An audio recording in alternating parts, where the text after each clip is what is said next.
Hello guys, welcome to my channel.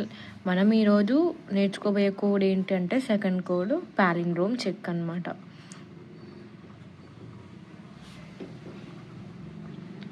అసలు palindrome అంటే ఏంటి? పాలిండ్రోమ్ అంటే ఏంటంటే మనం ఒక స్ట్రింగ్ కానీ ఒక నెంబర్ తీసుకున్నప్పుడు మనము ఈ నెంబర్ని రివర్స్ చేస్తే సేమ్ నెంబర్ రావాలి. ఫర్ ఎగ్జాంపుల్ వై ఉంది. ఇప్పుడు దీన్ని రివర్స్ చేసి ఇది ఫస్ట్, ఇది సెకండ్, ఇది థర్డ్, ఇలా రాసిన ఈ రెండు సేమ్ అవ్వాలన్నమాట. ఇది కూడా అంతే, 121. సో 121 సేమ్ కదా.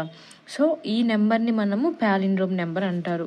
ఫస్ట్ దీనికి లాజిక్ ఎలా రాసుకోవాలంటే ఫస్ట్ ఆఫ్ ఆల్ మనకి ఇక్కడ 2 ways ఉంటాయి అన్నమాట. ఈ పాలిండ్రోమ్ రాయటానికి 2 ways ఉంటాయి. ఫస్ట్ వే ఏంటంటే slicing. By using slicing use చేసుకొని మనం పాలిండ్రోమ్ చెక్ కనుక్కోవచ్చు. లేదంటే నార్మల్గా ఫర్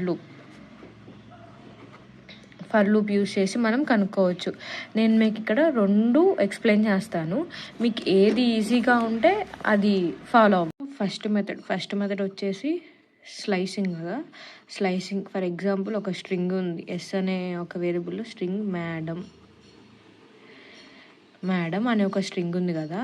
ఈ మేడం అనే స్ట్రింగ్ని మనం ఇప్పుడు రివర్స్ చేసుకోవాలి. ఇప్పుడు ఏం చేయాలి? బై యూజింగ్ స్లైసింగ్ వేరే ఒక వేరియబుల్ రివర్స్ అనే ఒక వేరియబుల్ తీసుకొని ఈ ఎస్ అంటే మెయిన్ స్ట్రింగ్ కదా, $: ఇప్పుడు స్లైసింగ్లో మనం ఇలా రివర్స్ చేస్తాం అనమాట. ఇప్పుడు ఏం చేయాలి? ఇఫ్ ఈ మెయిన్ స్ట్రింగ్ ఈక్వల్ టు ఈ రివర్స్ చేసిన స్ట్రింగ్ ఈక్వల్ అయితే దాన్ని పాలిండ్రోమ్ అంటారు, లేదంటే నాట్ పాలిండ్రోమ్. ఓకే, ఇదన్నమాట ఫస్ట్ మెథడ్. సెకండ్ మెథడ్ ఏంటి? For loop.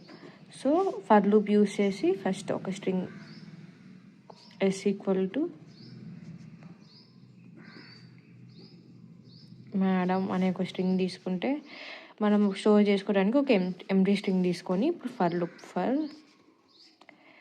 I in range of len of s -1, -1, -1. ఇది ఎందుకు అంటే ఇది స్టార్ట్, ఇది ఎండ్. సో ఇది స్టెప్ అనమాట. సో ఇప్పుడు మనం ఎక్కడి నుంచి స్టార్ట్ చేస్తున్నాము? ఒక స్ట్రింగ్ యొక్క లెంత్ -1 అంటే లాస్ట్ నుంచి స్టార్ట్ చేసి మనం -1 వచ్చే వరకు ఎండ్ చేసి మన స్టెప్ ఏంటి అంటే -1 బ్యాక్వర్డ్స్ అనమాట. ఇలా అనమాట. ఓకే, సో ఇలా వర్క్ అవుద్ది అనమాట. ఆ తర్వాత మనము ఒక్కొక్క ఐని ఈ ఆర్లోకి కాన్కాటినేట్ చేసుకుందాం అనమాట. సో ఆర్ కాన్కాటినేషన్కి సింబల్ ప్లస్ అనమాట. స్ట్రింగ్స్ యూస్ చేసినప్పుడు equal to S of I అంటే ఏంటి? ఈ వాల్యూస్ అనమాట, వెనక నుంచి వస్తుంది కాబట్టి ఈ ఐ. ఇట్లా ఈ ఫర్ లూప్ మొత్తం ఈ స్ట్రింగ్ మొత్తాన్ని ఇటరేట్ చేస్తుంది. నేను మీకు ట్రేసింగ్ కూడా చూపిస్తాను. ఓకే, దెన్ ఇప్పుడు ఫర్ లూప్ బయటకు వచ్చి సేమ్ ఈక్వలా కాదా అని చూసుకోవాలి. Main string equal to R అంటే ఏంటి? మనం ఇప్పుడు రివర్స్ చేసుకోవడానికి యూజ్ చేసే స్ట్రింగ్ కదా. అది ఈక్వల్ అయితే ప్రింట్ పాలిండ్రోమ్, లేదంటే ఎల్స్ నాట్ పాలిండ్రోమ్. సో అది ఇప్పుడు ట్రేసింగ్ చూద్దాము. ఇప్పుడు for i in range of -1 అంటే ఏంటి? లాస్ట్ నుంచి వస్తుంది కదా. సో మేడం అనేది తీసుకుంటే -1 ఫస్ట్, ఇది ఎం. ఇప్పుడు ఆర్లో మనకి ఏం చేయాలి? ప్రెసెంట్ ఎంటీ స్ట్రింగ్ కదా. సో ఆర్లోకి మనం ఎంని యాడ్ చేసుకోవాలి, ఎం. నెక్స్ట్ ఇప్పుడు -1. సో -1 అంటే ఇక్కడికి. నెక్స్ట్ ఏ ఆల్రెడీ ఆర్లో ఎం ఉంది. సో ఎం ఉన్నదానికి మనం ఏని యాడ్ చేయాలి. సో అప్పుడు ఏమైంది? ఏ. నెక్స్ట్ మళ్ళీ -1 ఇక్కడికి వస్తుంది, డి. మళ్ళీ ఇక్కడికి వస్తుంది, ఏ. తర్వాత ఇక్కడికి వచ్చి ఆగిపోయిద్ది అనమాట.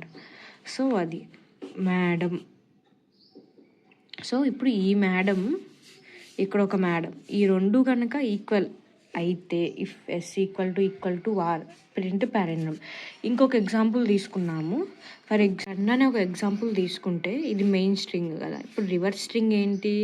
ఫస్ట్ ఎన్, లాస్ట్ కదా ఎన్ యు, దాని నెక్స్ట్ యు, దాని నెక్స్ట్ ఆర్. ఇప్పుడు ఆర్యుఎన్ ఈక్వల్ టు ఎన్యుఆరా? కాదు. సో ఇదేమైంది? Not palindrome. సో అదనమాట. ఓకే గాయ్స్, మీకు ఏమైనా డౌట్స్ ఉంటే కామెంట్ చేయండి. Thank you for watching. Follow for more.